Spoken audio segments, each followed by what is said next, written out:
You won't believe what happened. I forgot to change my import on my actual OBS, so I have to dub this video over because it caught not my VR mic, but my actual desk mic. So let's get into it. We have quite the update today, and as we usually do in casual scroll fashion, we usually go over the general improvements and bug fixes. So let's go over the notable things, and if you want to just read them all right now, here you guys can see are all of them. You can now edit and delete your existing custom shirts. You got to go to your portfolio, find the shirt you want to modify, click edit, and then you can make changes. Gadgets have also been renamed to components, and room loading screen has an improved progress bar, so you can finally tell what's happening behind the scenes and get a better sense of when you'll actually get into the room.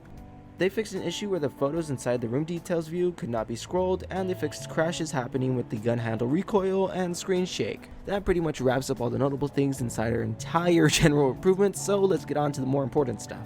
Dances are finally back. First you gotta go into third person, then select a pose using the button that is indicated in the top left, and then use the right waving controls to groove.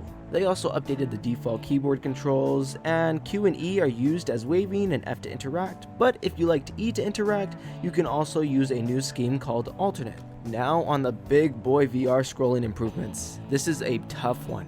VR players can now enable an exterior scroll bars in the experience tab in settings, and these will move most of the scroll bars on the side of the watch. Now with watch preferred scroll bar side, that's just every single scroll bar inside the watch. You can either move it left, right, or adaptive. It'll adapt to whatever works best. With tool preferred scroll bar side, it goes with your streamer cam, maker pen, etc., anything you use to create, and it has the same options to either go left, adapt, or right.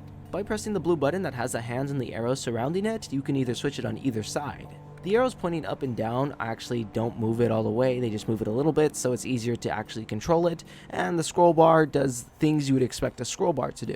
It's a really cool design, and I think they nailed it with this one, but I have to say that this doesn't actually work with every single page in the UI. See, some actual pages with the UI actually need manual scrolling instead of the scroll bar, but it does work on most of them. So if you ever find yourself in the case where you can't use it, don't think, oh, you've been cut out of this quote-unquote split test or anything like that, but yeah.